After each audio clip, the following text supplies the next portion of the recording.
oil well had been drilled in 1866.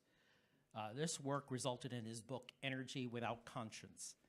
He has also done field work in Zimbabwe and Mozambique in Africa and speaks their Shona language, as well as Spanish and French. His international and climate change public service has included working as a consultant to the World Bank for its community-based natural resources management project in Mozambique, serving in the International Union for the Conservation of Nature's working group on collaborative management and sustainable livelihoods, and he has also chaired the Climate Change Committee of the American University Professors. So David Hughes has lectured internationally, written articles and magazines for the general public, and tonight we are fortunate to have him here at Brookdale, and so I'd like to give him a hearty bienvenido. Welcome to Brookdale, and I think that you're going to enjoy an unconventional presentation this evening. All right, thank you very much. Great, thank you all for coming. I want to thank Brookdale Community College and the Sierra Club for inviting me to speak here.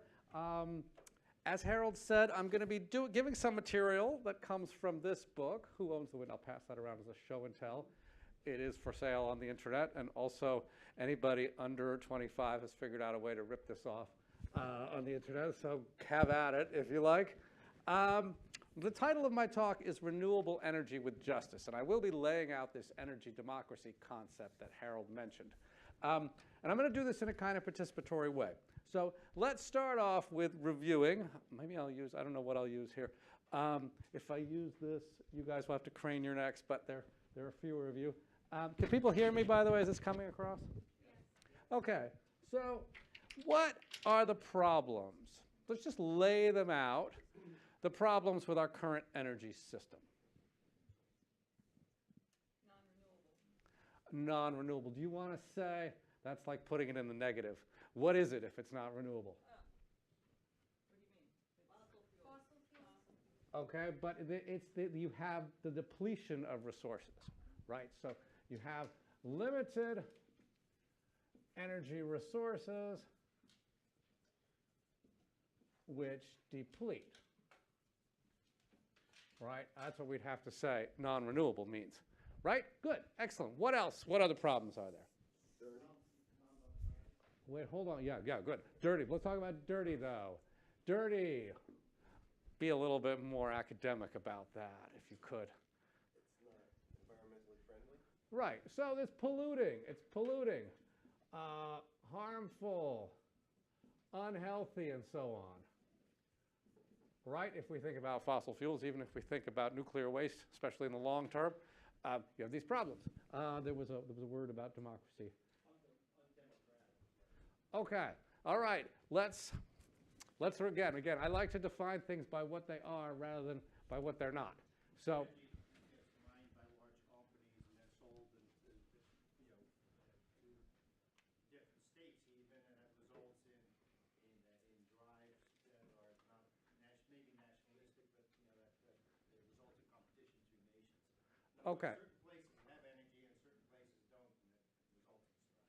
All right, so you said a bunch of things, sir. That's great. So you got concentrated wealth, concentrated corporate wealth and power.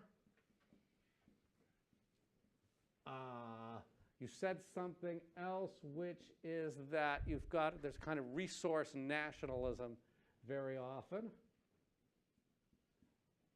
where the state, as well as people's sense of national or regional pride or identity and so on, gets conjoined with whatever energy resources we're talking about.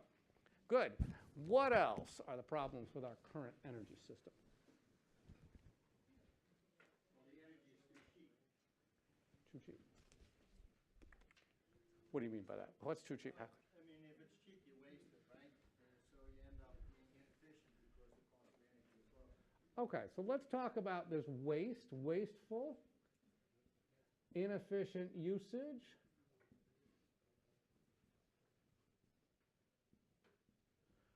We'll talk about that. Harold, And that doesn't price in externalities, right? well, which would be these ones? Number 2, we can put in there unpriced. Creates a false economy. Yes, okay, somebody else. Subsidized by the, at least in this country, the US government with depletion allowances. Let's put that here with a sense of government. Well, are government subsidies for an energy resource bad in and of themselves? Or only for certain energy resources? So maybe what you're talking about is a subsidiary problem here of the nature of the resource. Subsidized. That could fit here. That could fit. Anyway, let's see. There's 1 or 2 other things I can think of. Climate change? Yes. Well, so we'd have to say, I think this, when you said dirty before, you might have been talking about local dirt, but you've got planetary dirt, which I would say, I actually don't like. Dirt. Hmm? I'm not sure it's dirt. Right. Pollution. Yes. I'm not sure. I don't like the phrase climate change that much because Climate change. it doesn't really describe what's going on. I would say we have an energy system that undercuts the conditions for life. Okay, that's Climate, the conditions for life is a longer phrase for climate that I think tells you rather more what's at stake. It's not a question of whether you have a nice day at the beach, but it's a question of whether you and your community and your species get to survive. But there's 1 or 2, maybe there's only 1 other thing. What happened to us? What was Hurricane Sandy was an instance perhaps of number 6, but it also pointed out to us another problem with our energy system, kind of afterwards, like in the week or the month afterwards. Yes, same stuff. I know you from something, right?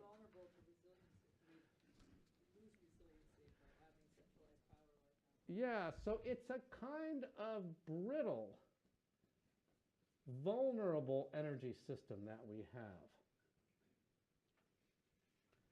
right?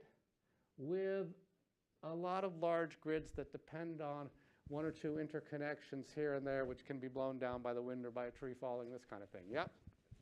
The land is brittle, that is, the coast is brittle. So you have areas that are vulnerable to global warming. Yeah, well, I would say that's a problem with people living on, say, barrier islands or something. But the energy system itself the transmission and distribution lines are very subject to damage. So these are 7 problems, at least. There's some overlap, but these are 7 problems. And what I would submit to you is that on all these, I think you put it in terms of fossil fuels, because we do still have a fossil fuel-centered energy system in the United States. This is all true of the renewable energy system that we're building now, except for this one and this one. Oh, no, not that one. Except for 2 and 6. The other 5, we're in the process of repeating. So let's go through this a little bit, and I'll be criticizing the energy transition as it's happening now in the United States, and this is quite relevant in New Jersey because we do have some very high-profile offshore wind projects, and I'll be suggesting that they suffer from a lot of these deficits and hoping with you to come up with some alternative. So actually, number 1 is also not a problem because, as you know, there's a lovely fusion reaction. When people tell me, oh, well, you know, let's just keep burning fossil fuels until we have cold fusion from a lab at Princeton University, I say, well, we have fusion. It works. It's actually been working for a long time, like, you know, a few billion years. And it's far away, but we have nice little panels and things and windows that catch it. So we have unlimited energy as a flow rather than a stock.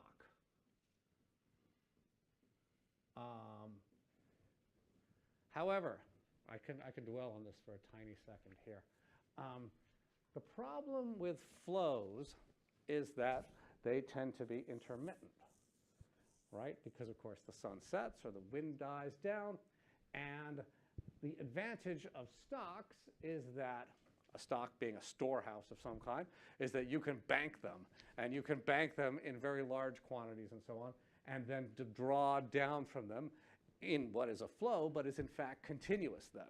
All right? So what's the problem here? We're going to get into, I won't get too deeply into this. I've written about the so-called intermittency problem in articles in the Boston Review. If you look up my name and Boston Review and Nation and so on, I've written about this kind of stuff. Are any of you concerned about the intermittency problem when it comes to wind and solar power? No. You're not concerned. Anybody else concerned or not concerned? Concerned. Okay. So what do we do about it? If we were, Battery banks. okay, so yeah, there are ways of storing electricity pretty nicely with batteries. Pumping water up top of the hill. Okay. The old-fashioned way, that's called pumped hydro. You can lift anything. There's a great firm in Switzerland called Volt Energy, which has this wonderful octagonal or 8-armed kind of octopus of a crane, where they lift blocks all day, and then the blocks fall. If there's excess, if they're generating, say, electricity from solar during the day, they'll lift blocks all day, and then as it gets dark, the blocks will fall and turn a wheel and so on, generate electricity, right?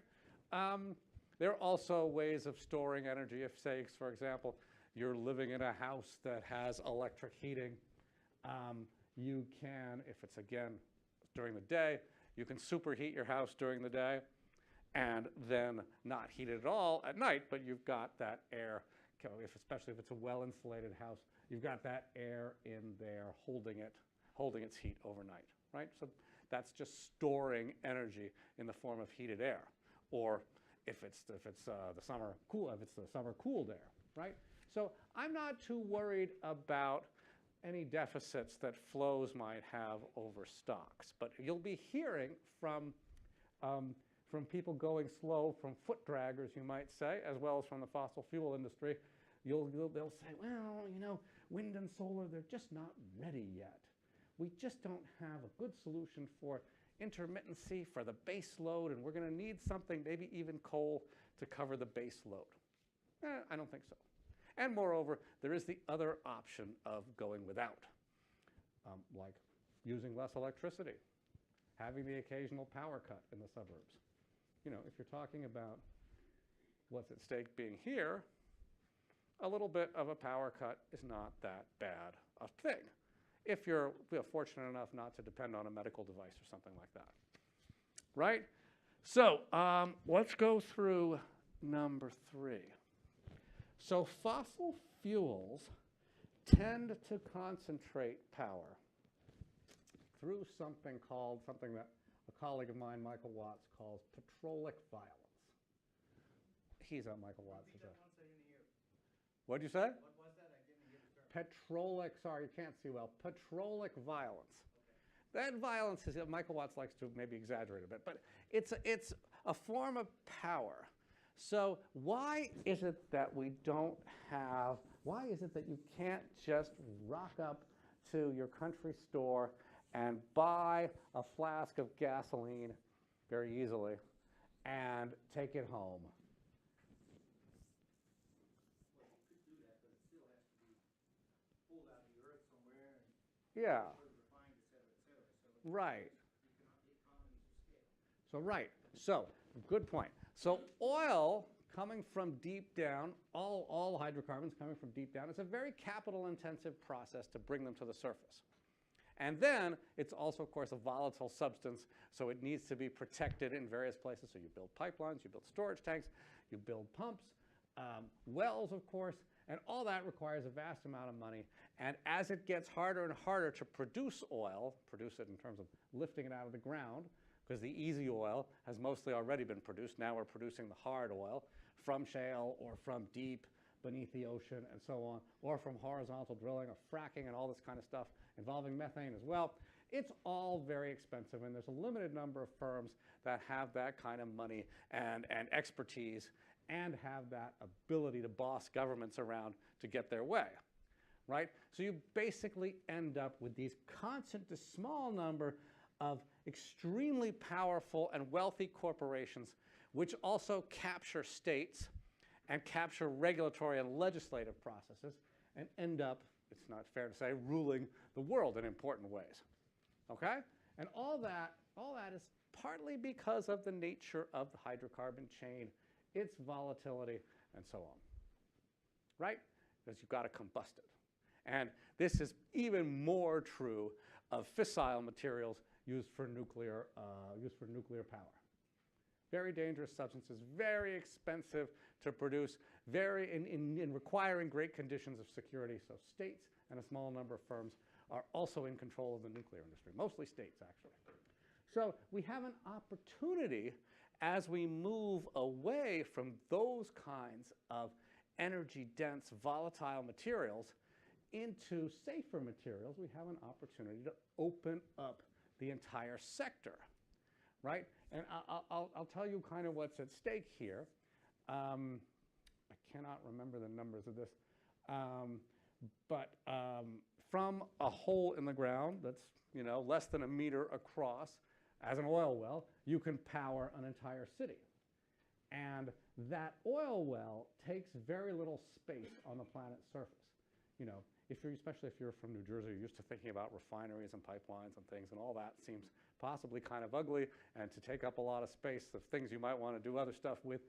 But oil is incredibly economical and sparing. It's got a very small footprint. In horizontal terms, it's incredibly efficient, which means that whoever controls that oil well has a bottleneck, a throttle on all that power and wealth.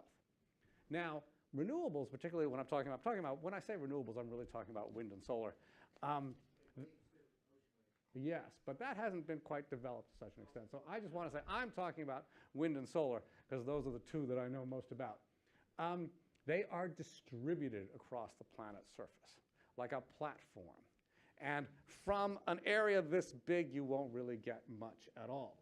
You're going to need square kilometers and whole landscapes and seascapes in order to generate a lot of power.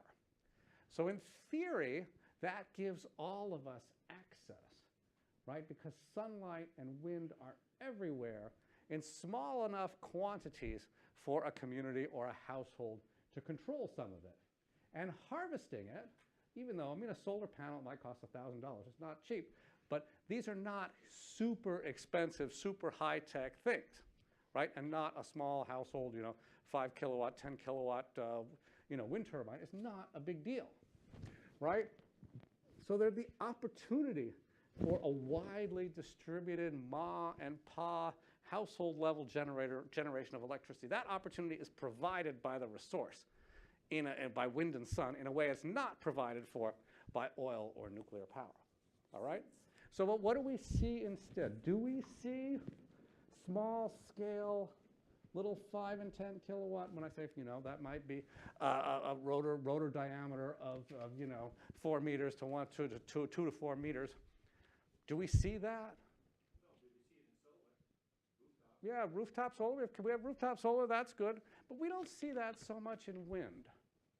What we see in wind instead is a small number of large firms constructing very large wind turbines far away from where people live, connected by 1 or 2 wires.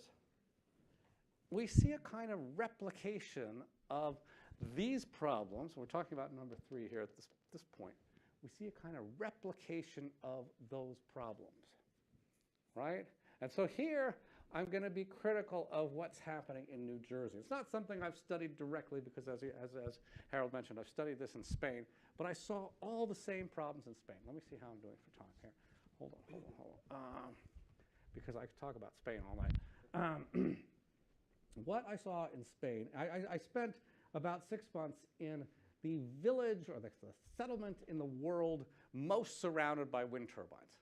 Little place, I call it Sereno because I need to use a pseudonym, but in this Andalusia, in the southern and bottom of Spain, over on the Atlantic side, you get these big winds that come off the Mediterranean and go through the Strait of Gibraltar and head out to the Atlantic easterlies. And very steady wind as well. What you need to generate electricity from wind is not necessarily howling squalls all the time, but a kind of really steady wind. It doesn't, not too much turbulence because you don't want to damage the blades and all the hubs and all this with too much vibration. So they have that kind of wind. The best wind resource, one of the best wind resource places in the world on land. And so they built these turbines, and there are hundreds of them around this little village of 400 people. And so I went there in 2013 for the first time, and I was thinking, well, this is great, you know, this is the energy transition. I want to see this place. I want to be part of this, you know. And these people are like living in my utopia. This is great. And so I got there, and you know, the thing you do in Spain is you go, especially it's more male-centered, you go to a bar, and there are political bars and things, and there are bars for different political parties. But there was really only one political bar in this town, which was the kind of center-right Partido Popular bar. I went there and I said, what do you guys think of the wind turbines? And they said, we hate them. We're going to get rid of them. We're going to blow them up. These things are horrible. And they protested them outside this bar, and they lost. And so I thought, well, this is pretty bad, but this is interesting. I got to study this. And so they hated them because they looked ugly. Oh, we didn't mention that. We could put that under number 2. Nobody finds fossil fuel infrastructure to be particularly beautiful. A lot of people find wind infrastructure to be quite ugly. I don't know how you feel about it. How many people like the way a large wind turbine looks? Okay. How many people don't? All right, not that many. How many people have live close to one where you can see it out in your... Oh, okay. Okay. But you know, I want to make a point though, right now, right here. What is ugly today might not be ugly tomorrow. Ah, yes. And in Holland, there was actually a proposal in Congress to tear down all these ugly, old-fashioned windmills, so they could clean up the landscape. And then the money didn't show up, and now they're making tons of money when American tourists. Same thing with the Spanish wind. Funny dynamic there. Yeah. So, but we're impatient, and we don't have time to wait. We don't have time to wait for these things to be recuperated and be found beautiful. But anyway, these people in Spain, unlike most of you, because you're all here as kind of renewable energy fans, these people in Spain hated them. And they hated them, you scratch a little beneath the surface, they hated them because they were imposed on them on a landscape that wasn't, you know, wasn't like pristine nature. It was livestock and wheat and some sunflowers and so on, kind of, you know, rolling landscape. They call it Campiña in Spanish. It's an agricultural heartland kind of thing. And these wind turbines got imposed on them. But then you scratch further beneath the surface, and it turned out that that whole Campiña landscape was owned by one or two very large landholders who were getting all the revenue from these turbines. And the local people who were suffering what they considered to be the aesthetic harm were getting nothing, right? And so they had done everything they could to stop these turbines. And they hadn't actually succeeded in stopping them locally. But they, along with people in other villages in the same province, had caused such a gigantic stir, gotten in the newspapers, they blocked roads and things, they'd gone to the provincial capital and camped outside the local office of government. And basically, they scared away a lot of investors and they scared away government officials. And then, coincidentally, the economic crisis of 2009 came, and the whole wind turbine industry stalled in Spain, and it stayed stalled there. It's also stalled in Germany. It's stalled in a lot of parts of Europe. And developers are very afraid now of local opposition. And we are seeing exactly that same phenomenon now in New Jersey, where, you know, a lot of bravado a few years ago, a lot of money flowing in, starting maybe 10 years ago. I was involved in this through my local union 8 years ago and 5 years ago. A lot of enthusiasm for offshore wind, but then people, particularly in Ocean City, got fired up about this. They didn't want their horizon wrecked as they saw it. But also, if you scratch beneath the surface, they said, kind of like, what's in this for us? Where's the economic benefit for us? And you can say to them, as I have, well, the economic benefit is number 6. You get to have a livable planet along with me. But that only works for people who believe in climate change. And there are a lot of people who don't really believe in climate change. And even if you do believe very firmly in the science of climate change, you might say, well, why should I suffer? Why should I suffer in my little beach community for the benefit of everybody else? I'm not that generous. You know, I want a piece of this pie too. And then when it emerges that there are large economic benefits that other people are getting, right? In this case, as I told you, it was this large landowner of feudal wealth who had had his boot on the neck of these landless peasants for centuries and their families and so on. He was getting the economic benefit. Well, they just couldn't stand that. I mean, they could have been like a beautiful fountain of candy, and they would have said this is terrible because their enemy was benefiting, right? And now we have not quite so dramatic, but we have large corporations who have in some way come from outside the immediate vicinity, benefiting. I mean, nothing's actually happened, but once projected to benefit.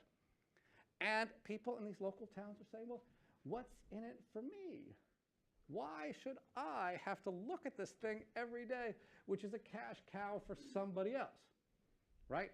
You know, and that's the problem of living next to an oil field if you don't happen to be employed in that. Oh, we got to talk about employment. That's another thing. I got to talk about employment later on. Job there. All right. So that is the replication. Number 3, and I've talked about this at length because this is my passion here. Number 3, replicated in renewables. They call this the fossilization of renewable energy. And it's one of the things slowing down, crippling the energy transition, right? And my attitude first, in the middle of this Spain research, was to sort of say, well, somebody is, you know, this number 6 here, the conditions of life on planet Earth are so important that we just got to roll over these people, right? They sit up there with their blockades and their protests. I mean, I blockade and protest stuff, and I get rolled over all the time. So these people trying to stop some renewable energy, they just have to lose. They just have to be pushed aside for the general benefit, right? But that hasn't worked. Doesn't work well even in flawed democracies like ours, when local communities are vocal and organized and somewhat lawyered up. They slow these projects down, and this is what's happened to offshore wind in New Jersey. The projects have been slowed down so far that now we're encountering post-pandemic supply line problems, higher interest rates, all this stuff. And you know, Ørsted just postponed by 3 years the start of its project, and it's going to cost a lot more to them anyway. So here was the problem. So how do you essentially compromise with local communities who want a piece of the pie, who basically want their slice of the energy transition in economic terms? I went to the climate march and started talking to someone from Massachusetts. And he said in Massachusetts, we asked people whether they wanted to have their power come from wind. Now, I don't know how they make that happen, but that's what she said was going to make it better in Massachusetts for the offshore wind turbines. Yeah, I mean, that puts more money into the turbines, but if you're somebody living next to one of them, are you saying that that person would want to get their electricity from wind and would... The whole state would get it. All the residents of the state would get the benefit somehow, but that, I guess, would increase energy prices. So it could be cheaper. Yeah, the electricity could be cheaper, but somehow some money's coming back, maybe in a different pipe to the residents of that state. Yeah. Okay. I mean, that could be done, but it doesn't carry forward the direct connection between a particular wind farm and a particular neighboring community, because even Massachusetts is a fairly large state. Other ideas? That's a good idea. But let's work for a more local solution. So I'm gonna tell you how this works. So if you have, as it is in this place in Spain, you have landscape, as I said, usually cow pasture. The particular landlord I'm talking about raises cattle for the bull ring, Toros de Lidia. So there they are. I can't really draw cattle, but there they are. Got to stay away from them because they'll kill you. There's your wind turbine.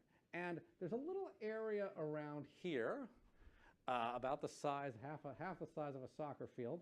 And the workers will drive up there and park and walk very quickly to the door of the wind turbine. And there's a road and so on that the corporation has built. And then this road and this thing called a pad is land taken out of production, out of livestock production. And the landowner gets a rent from, in this case, it's a firm called Acciona, which is the first or second largest firm in the world for wind farms. This landowner gets a yearly rent for that land taken out of production. Right? When you might say, well, that's reasonable. You know, he can't actually, pasture his cattle there. That's not growing grass for them to eat on the pad and the roads. But then he gets a portion of the value of the generated by this turbine and all the other hundreds of turbines on his land per year. Right? So the thing turns around, generates electricity, and he gets a share of that revenue. It works out to be about 2,000 euros or, $2,200 or so per turbine per year, and he's got hundreds of them. So the guy and he was about to go bankrupt before this. So this wealthy aristocratic guy with a lot of assets now also has a lot of income. Now, which part of that doesn't make sense? If it all makes sense, then we don't have a good solution.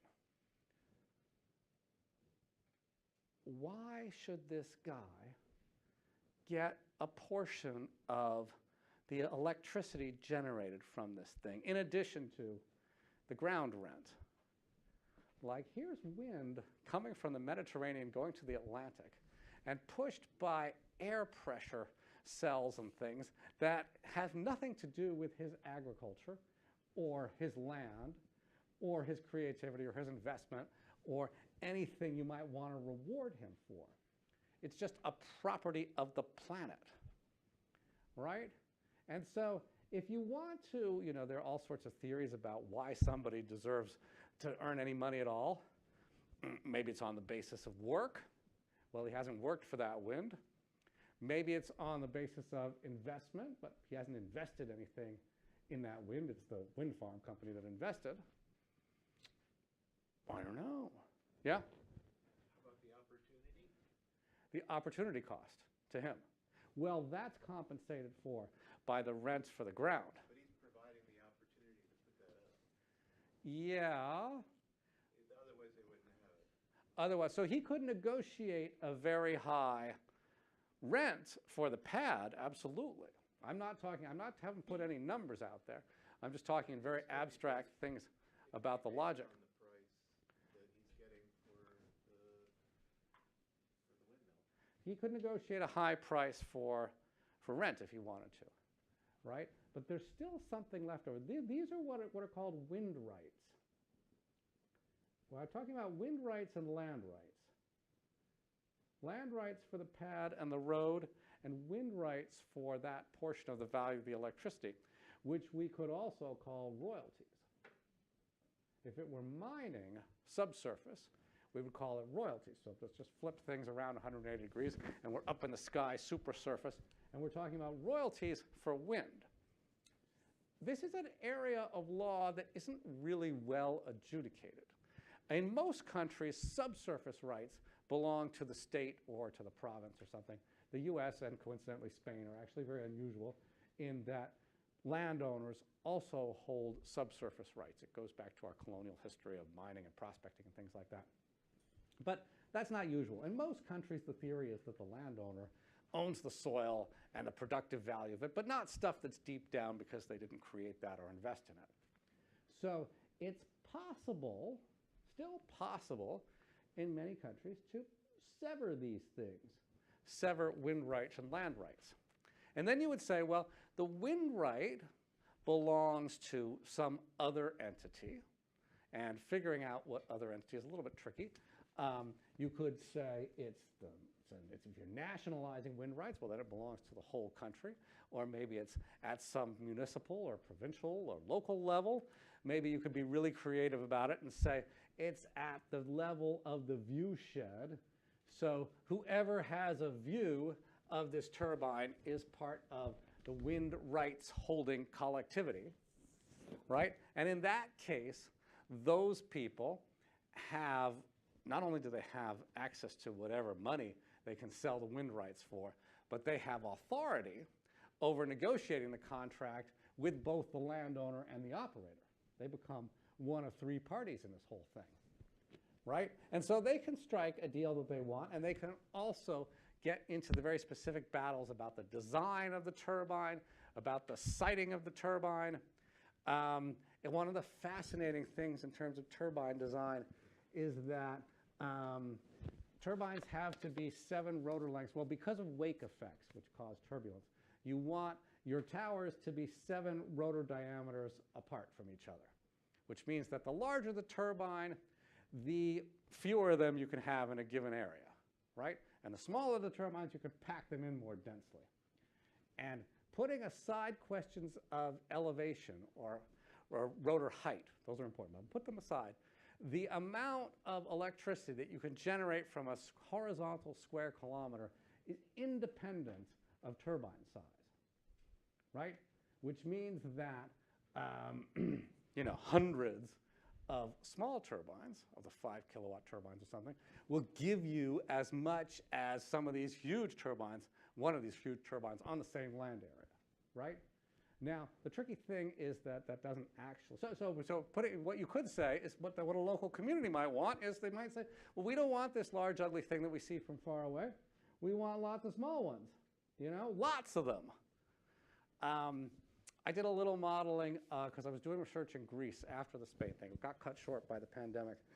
But they have a proposal there, which was actually killed by local opposition, in the Aegean, on the Aegean island of Ikaria. There's a central ridge, and it was going to have 130 wind turbines, the large 2 megawatt ones. It would have required putting in a road, causing a lot of disruption. The central ridge they call Atheros was very, I wouldn't say sacred, but almost so, very locally important. And people's sense of the island, because you could see this ridge from everywhere in the island, people's sense of the island was very much would have been completely altered by having a line of 130 turbines. So I modeled this with a couple of people there. And if you put turbines, small ones, 5 or 10 kilowatt ones, every 40 meters on both sides of the peripheral road, so the island is 40 kilometers long and pretty narrow, there's a peripheral road that goes all around it on the cliffs and things. If you put turbines on both sides 40 meters apart, you get the same amount of electricity, actually a little bit more. And the funny thing is the reason we chose 40 meters is that's the spacing on telephone poles. So basically, if you took every telephone pole and made it into a wind turbine, and the elevation part is solved because on shorelines, you have laminar flow at low elevations, and it hits the shore. If it's a steep shore, it goes boom like that. You get that on a foothill as well, and you can get high winds at low elevations. So you don't need to be 90 meters up or so as these hubs are. You can be only at 30 meters, right? So, but this is not going to happen because no corporation wants to do this, right? If you're a corporation, you want a small number of very expensive things that only you can install, not a large number of cheap things which are inefficient to install, but anybody could do it, right? So there is another way just to round this part out. The answer to this is something like a wind commons. Common ownership of wind resources severed from land resources, land rights. All right. Does that make sense? Well, it seems to me that if the cost is the same, a corporation doesn't care if they're going to install 1,000 small windmills or 100 big ones. I didn't say the cost was the same. Okay, The cost is, no, it's much more expensive. Well, it actually was impossible for us to figure this out. The cost, the amount of materials, in terms of cement and steel, was fewer for thousands of small turbines. Well, because this particular site that was going to require a lot of cement and road building and so on. But the cost, okay, I will jump forward to something I threw in here. One of the reasons why people in Spain, in this village I described, one of the other reasons they were opposed to the wind turbines is that they got no employment from them. And somebody had come years before and said, oh, well, they essentially were going into this green economy thing, and you'll get jobs as technicos, as technical people on wind farms. And then those jobs didn't come. Well, I mean, and how many of you believe that there are jobs out there waiting for thousands of people in wind farms or solar farms? Right? Well, there are in the construction phase, right? But then you build it, and it actually really doesn't need a lot of maintenance. Again, mathematically, that's not correct. Really, it's one-for-one internal combustion, oil refineries to windmills. Essentially, Well, let me explain something here. But don't keep interrupting because I'll never get through. Let me explain something here. So if you look at the commodity chain of something like coal, it has 3 parts. This is quite like Marx wrote in Volume 3 of Capital about industrial metabolism, if you want to look this up. But he was talking about agriculture, but it's the same idea. You have 3 parts. You have the extraction of the coal, where you need to dig and you need to lift. And this is mostly done by machines now, but still there are people operating those machines. And then you got to transport the coal to whatever burns it, and it gets burned. That's the throughput part. And the input, throughput, and then there's the output part where there's coal, ash, and so on. And you got to do something with that eventually. Haul it away, care for it, worry about it, and so on. So there's 3 parts. In wind or solar, you only have 1 part, which is the throughput, right? Because the resource, we talked about this as a flow, the resource is bringing itself to you, and because of number 2, there's no pollution to handle. There's nothing, no resource to move. There's nothing to lift, there's nothing to extract, right? So that means that when the wind farm and solar farm are operating, the only jobs are going to be in kind of monitoring things and very occasionally when something breaks. This particular wind farm, it was amazing. As I say, hundreds of turbines. They had a few workers. I can't remember the figures, but the number of jobs per megawatt hour was so much lower than in the hydrocarbon sector. And when at nighttime, when people went home and all, it had the control room closed down, and the thing flipped over to another control room. I said this was Acciona. They operate wind and solar farms and hydropower schemes all over the world, and they have 2 global control rooms. They have one in Spain and one in Mexico City. And the hemispheric dividing line actually runs through Spain, and Andalusia in southern Spain is over there with the Americas. So the control room for these turbines in this little village in Spain was in Mexico City. So they were monitoring it. Sure, they were checking it. The stuff is all part of the Internet of Things. You can monitor every little blade of every large wind turbine in the world. And actually, Vestas, which makes most of this stuff, has enormous data. And it doesn't require a lot of work. So this gets to the point of part of the concentrated nature of the wealth is low labor. Right? And one reason why a corporation like Ørsted would want to build a small number of large turbines is that both on the installation and especially on the maintenance, it's very low labor. One of the little thought experiments you can do is if you put a turbine offshore, if you still put it offshore, what material do you think? And let's say it's still a 3-blade turbine and all this horizontal axis. What kind of material do you think would be in some way the most in keeping with the aesthetic traditions, the vernacular of materials, all this kind of stuff? Especially if you're doing it, if you remember the Cape Wind debacle. what would you want to make a turbine blade out of? It's what they used to be made out of, in fact, in many countries as windmills. Wood, possibly, yeah. Even possibly something else. No. I'm talking about old. You could make it out of sailcloth, canvas. You know, and one of the things that frustrates me to this day is you have people like the Kennedys, RFK Jr. made his name doing this, objecting to wind farms off of Cape Cod. These are wealthy sailing people, and they see the blade as something hyper-technological. I mean, a blade is scary. It could kill you, right?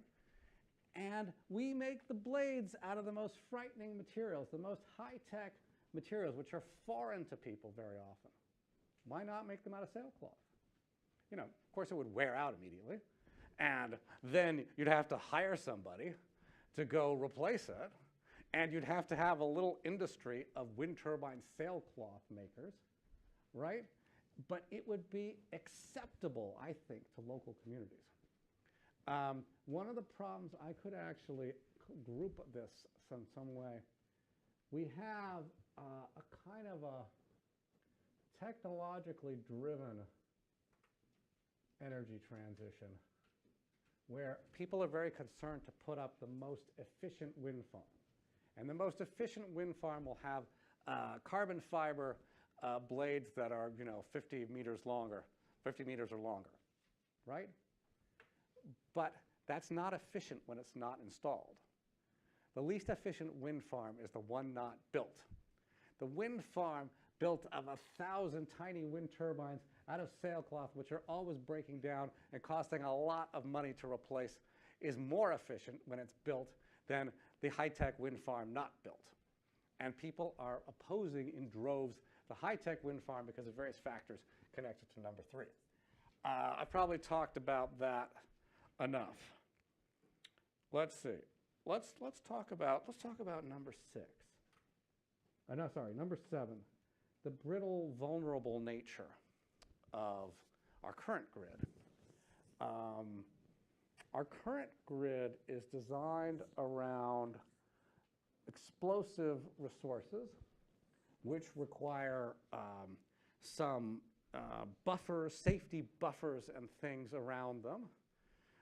So you don't want to put a coal-fired plant right in next to a school, although this does happen, particularly in environmental justice communities. But we don't like it when that happens if we're right-thinking people. You don't want to put a nuclear power plant, certainly, right next to a school. And so we put these things far away from where people live. So there's this kind of spatial dualism where the people, the consumers of the electricity, are living here, and the electricity itself is generated way over here. And then we have to have a wire to connect them. And that's of course, that wire is a brittle point when it comes to the kind of violent and extreme climates that we're starting to get. It was always a problem, but it's going to be even more of a problem at +2 degrees centigrade, let alone, God forbid, +3 or +4. So we have an opportunity because, as I said, the distributed nature of the wind and solar resource, we have an opportunity to generate anywhere you like. And so what would make sense is to generate the electricity close to where people live, on their rooftops, in their parking lots, on their warehouse roofs, right? And I noticed there's some solar panels, solar canopies here in Brookdale Community College, which is very good. Rutgers is kind of slow, given its surface area. It's been very slow. But I'll ask you a question about these ones in Brookdale. Did they build any storage in the form of batteries or anything else? All right. Did they build them with what's called islanded capacity so that when the grid goes down, the panels can generate electricity for local usage? Okay. So those panels actually repeat this problem of being a brittle, vulnerable system. Because even if they're right here, I have 22 panels on my roof, and when the Hurricane Sandy came down, I couldn't generate a drop of electricity from them because they are tied, they are grid tied and inseparable from the grid. So you have the same problem here, and Rutgers has the same problem, and all these institutions building local panels for global needs or regional needs only. The solution there is, where are we going here? A kind of islanded microgrid, which then allows for a whole other thing. So if the grid goes down, and because there's enormous flooding and so on because of another hurricane, say, and people are in great need, and they need electricity. They need small amounts of electricity, usually for fairly essential things, like charging medical devices and keeping medicines cold. I believe more people died after Hurricane Maria in Puerto Rico. More people died because they couldn't keep insulin cold in the mountains where they didn't have electricity for 6 months or so. People couldn't keep their insulin cold. They couldn't charge their nebulizers. Basically, these kinds of low voltage needs could have been met very easily by local microgrids. And an institution like Brookdale could wire those panels differently. It's a little more expensive to island themselves from the grid, with or without storage batteries, and then provide what's called a resilience hub for local communities. This is what we're trying to do at Rutgers, because we actually have communities who are really vulnerable in Camden, New Brunswick, and Newark. But our administration has not the slightest been interested, and our administration has done it the way you've done it. Yeah? All right, so what you're saying is that I guess, what Brookdale has and what you see in Tim Falls, the grids of solar panels are connected to the normal grid. So when the normal grid goes down, so do those solar panels. Well, that's what you've said. I don't know for a fact. Well, I'm just saying overall. Yeah. Okay, so if the grid goes down, solar panels go down as well. Yeah. Unless they have. Islanded capacity. Okay, thank you. Yeah. So, no. You're two different things, actually. I'm not a big fan of batteries. Islanded capacity just means that the panels can generate electricity and send it to something when the grid goes down. In other words, they're then tied in with the fluctuations of the grid, their own community, and the grid. Yeah, microgrid, a local microgrid, right? And so you could send that electricity to a battery, if you like, locally, or you could send it to a bank of chargers for nebulizers, or you'd still need a little regulating battery to get even voltage. But you could do whatever you want with that electricity when the grid goes down if you have them wired for islanded capacity. Yeah, when you were talking about that, I was thinking of, well, in emergency radio communications, you get one solar panel and you just run the radio right off of it, and that would also power something like a nebulizer. Yeah. Yeah. So we're not designing, we'll stick on solar, we're designing solar for infrastructure that works best with hydrocarbons, oil, gas, and coal. What we should be doing is starting from the ground up with the nature of the resource and the nature of the need, and now the nature of the climate environment that we're living in, right? So all that, this is the kind of solution I'm talking about here. I have talked about employment in terms of designing we should design a distributed, local, very inefficient kind of infrastructure in order to employ a lot of people. And these microgrids are very inefficient because they're on parking lots all over the place instead of one big system. Let's talk about this. Who mentioned this? Well, yeah. This is the more cultural side. And this gets to some research I'm doing now in New Hampshire with the grid operator, the independent system operator for New England. We use energy, just to talk about electricity. We use it in this odd way. Maybe this is deeper than inefficient. Well, the inefficient thing is that we have these peaker plants. Everybody know what a peaker plant is? It's usually a very dirty plant and a very cost ineffective plant that is not going to run very frequently for those reasons, but does fire up when there's a peak demand on the grid. So the last coal-fired plant in New England is in this place called Bow, New Hampshire, between Concord and Manchester, and it's a coal-fired plant. And it goes on for a few days in the summer and a few days in the winter when it's super cold or super hot. And the firm makes a lot of money, and it's very polluting, right? And you could retire coal in New England if it weren't for this one plant, and if it were not for those peak forms of peak demand. So what does peak demand look like? It's an odd thing, you know? And it gets back to the intermittency problem. It's probably the last thing I'll have time to discuss here. So, you know, you have a situation here where you have this, you have 4 to 8 p.m. and you have sunrise, let's say 6 a.m., and electricity kind of going along and along and along, and then whoop, it goes way up, and then it falls, right? I'm not drawing it right. People describe this as sort of a duck's back, but I don't quite see that. And if you depend on sunlight, if we were to move the grid more and more to solar, we have a problem. This is demand, and our supply is going to look like this, right? Peaking at noon and falling very dramatically in the late afternoon. So the problem arises because you have this demand unmet by solar in this part of the curve, right? And this is when, right now, this is when the peaker plants fire up. And people believe that as we solarize the grid, we're going to need these peaker plants even more. And the coal industry and all of the hydrocarbon industry are actually using this as an argument to say, we don't need to take plants offline.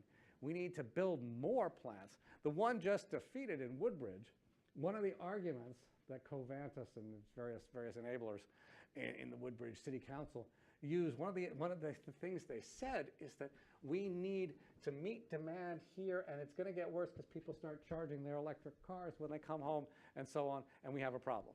Now, I've already talked about one solution to that problem, which is to simply store electricity for 4 hours. Only 4 hours. That's something Rutgers could have done if they had listened to our advice and put some batteries in. And then the peaker plant in Edison, which makes the air unhealthy for people in New Brunswick, would never fire up. Right? These are kind of simple things. So that's one thing. It's just a little bit of battery storage. But there's also another way of looking at it. Where does this demand come from? You know, one of the bizarre things about electricity as a commodity that you buy, we really kind of expect a lot from it. You know, when I go to the store and I'm looking for another commodity and it's not there, like, I can't remember, I was at the supermarket and they didn't have the Worcestershire sauce that my wife put on the list. She's very particular. Lee and Parents was not at the supermarket. And so what did I do? I circled it on the list and said, well, I'm not getting it today. And it went back on the master list on the fridge, and I'll look next weekend for Lee and Parents Worcestershire sauce. So I'm going to wait a week for this stuff, right? And that's what we mostly do, and there are various supply chain problems all the time for various things. We don't seem to do that for electricity, or at least the providers of electricity assume that we won't do that. And the phrase that the system operator uses, I go to their quarterly meetings and they say, we must keep the lights on. We must have adequacy of resources, right? And we cannot afford for there to be any dip in supply in relation to that demand. So they treat demand as fixed, right? Now, why is that? Why do we need electricity? Unlike Lee and Perrin's Worcestershire sauce, which you could possibly wait for, we never wait for electricity, right?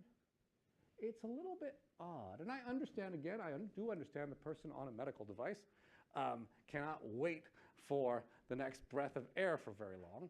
But that's not most of us. You know, the hospital cannot wait for the next. We're seeing what happens to hospitals in Gaza when they lose electricity, which is the people die. So I'm not talking about those kinds of emergency needs. I'm talking about this kind of middle-class person living in a detached dwelling without an elevator, you know, just kind of living a middle-class, classic middle-class life, which is, I think, at least half the country. Why can't they wait? Right? I don't know. And you raise this and people think you're nuts. And I wrote an article in the Boston Review called, what was it called? Something like, Give Up the Demand for Constant Electricity. And people from the left said, oh, you nuts, you're undercutting us, you're embarrassing us. This is what they accuse us. This is what the right accuses environmentalists of wanting to make you wait for electricity. But I'm fine with waiting for electricity, especially if it speeds the energy transition. Because if people could wait a couple hours, then it would be okay, right? Then we wouldn't need battery farms. We'll get battery farms, but we wouldn't need them right away. And you know, the thing that consumes the most electricity in the household is the fridge. And you can turn off your fridge, try it. You can turn it off for 4 hours, it makes no difference at all.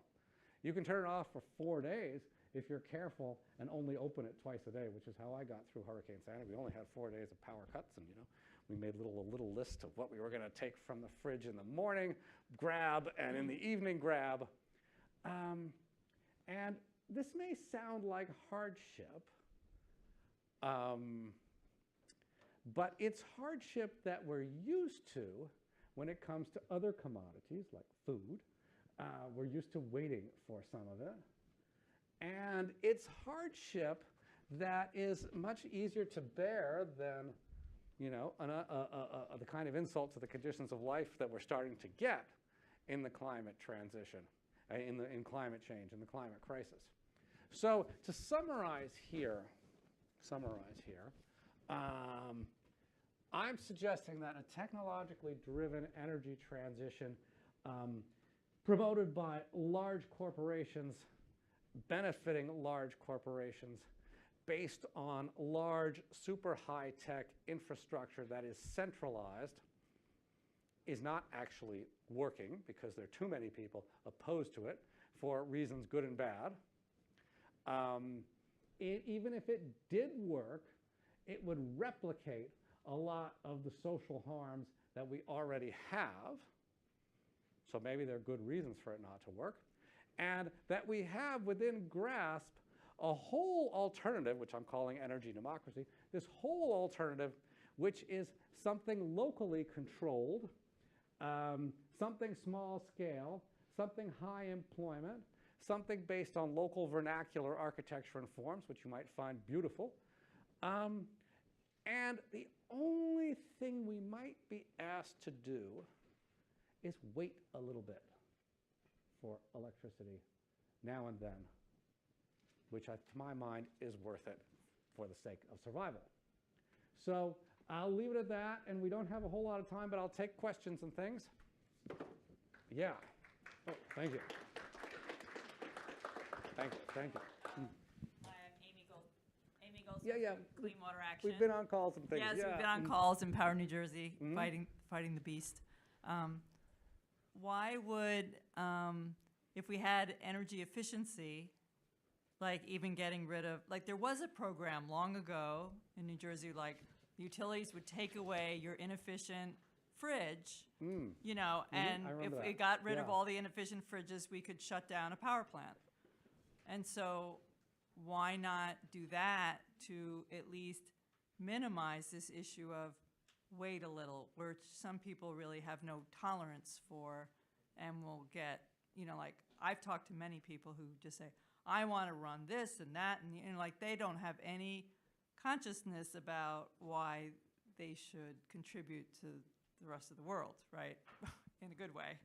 So I'm just wondering what your thought is on energy efficiency, because there's a whole nother fight about electrification of buildings, but there's also energy efficiency policies that could give us some breathing room and gap.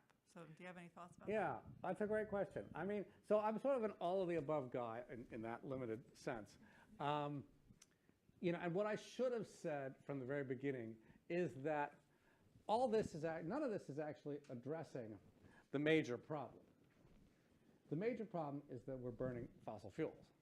And the one thing that we need to do for the sake of number 6, conditions of life on planet Earth, the one thing we need to do is stop burning fossil fuels as totally and immediately as possible, right? And that's the only thing we really need to do. And that's the one thing that we have no legislation that even starts to do that, okay? So what we have instead is kind of a sideshow of addressing the problem we would face if we did the number one thing. If we actually retired fossil fuels immediately, well, then there'd be shortages of electricity and things, and we need to conserve, we need to be efficient, we need to build renewables. So we need to do all those things. And conserving by rescheduling your consumption would help us, right? And certainly that's no replacement for having efficient appliances, but I think we need to do all those things. I just like to talk about rescheduling your electricity demand because nobody else is, and I get paid to be original, and so on. Mm-hmm. Yeah. How about increasing the prices of electricity during the peak time? That might have an effect. Yeah, they do that. I mean, that's sensible. They do variable prices in California and a lot of places. Let's see. I mean, you could increase the price of energy overall in all kinds of ways. But, you know, electricity is expensive. It's effectively a regressive tax on living. So I don't like to talk about increasing prices unless there are all sorts of guarantees built in essentially for poor people. We do have the lie heap thing for low and moderate income people, but it's a good idea, but you have to build in a lot of safeguards. Uh-huh. You were talking about wind rights and land rights, but you didn't mention water rights. And I was thinking about hydroelectric, and there's some model of using water that's everybody's water to generate, but you kind of ignored that. No, well, we're going to get deep here. There's a section in the book on that, because it is the closest parallel to wind rights. And I'll draw a cross-section here. You know, if you have your dam here, you have your landscape here, you have your dam here, you have your dam wall, well, don't draw it. You have your dam wall here, and let's say this is your property boundary. It begins here at the upstream end of the reservoir and comes here and ends here at the downstream end. In most countries, you're entitled to all of the hydropower for the water that you have stored on your land. And if the property boundary goes here, you are not entitled to all the property, all the hydropower. This is not about volume. This is just about hydropower. You have to make a deal with the property owner here because that person is storing some of the water, right? And in terms of volume, you're not entitled to any of it necessarily because it comes from upstream. So here you have a situation where you have a resource that is tied in some way to the landscape and where the benefits are closely tied in this mathematical way to the landscape. That makes sense. Wind power is never stored on the landscape. It always comes from upwind. And so basically, the hydropower comparison is really a contrast that makes the case for not privatizing wind rights, at least not privatizing them in the hands of the landowner. Does that make sense? Sure. Okay. All right. Oh, yeah? I don't think so that it's going to be that easy to control your use, as you're suggesting, to have some time where electricity is going to be off limit. Because we're in the era where iPhone is making their own ecosystem, making us dependent, Android computers, people using tablets, this and that. So to imagine that we will have a time where we can say, okay, this is the cutoff time, it's going to be very hard to implement because the government and all the offices and instances, school, et cetera, they will have to accommodate on a very higher level to accommodate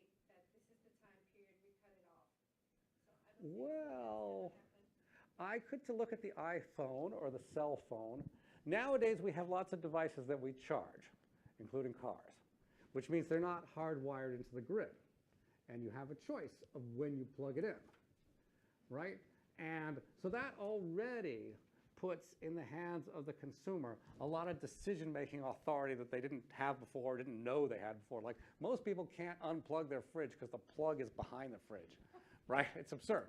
I had to do this whole thing with an extension cord and a switch and everything to be able to turn my fridge off. But you can take your cell phone off the grid anytime you like, and it is mostly off the grid, and your computer if it's a laptop, and, as I was saying, your car, and all these things that you plug in, right? And Nest, then, I don't have Nest, but you can program your Nest in all kinds of ways to take advantage of price spikes and valleys, like you were saying, or you could just you could, if you wanted to, program your, I believe, well, somebody could design the software so that whenever peaker plants fire up in your grid territory, or just before they're going to fire up, you shut your house down. There's an organization in Boston called Green Power Consumers Alliance, I think, which sends out alerts on peak days. Basically says, hey, everybody, oh my God, this is really serious. Temperatures are going to reach 100 degrees. And, you know, the coal plant and lots of other peaker plants are going to fire up unless we turn our air conditioners off at 4 p.m. So we all have to turn our air conditioners off at 4 p.m.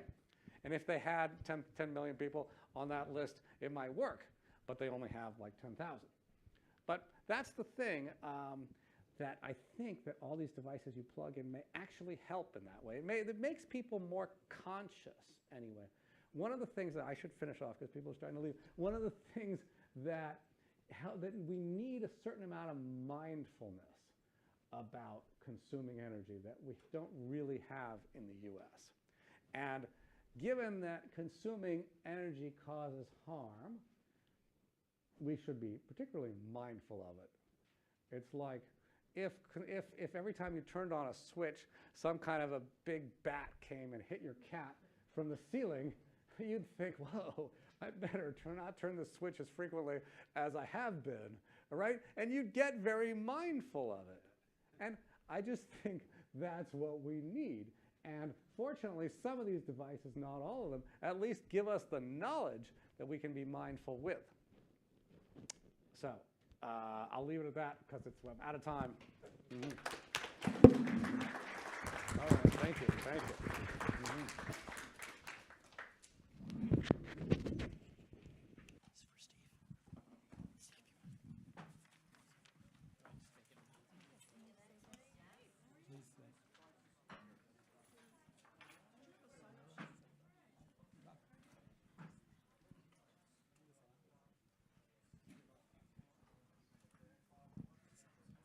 Okay. There is a Sierra Club table behind at the back wall. I invite people to stop by that Sierra Club table. It's a way to take action on any number of items that we display. So please stop by.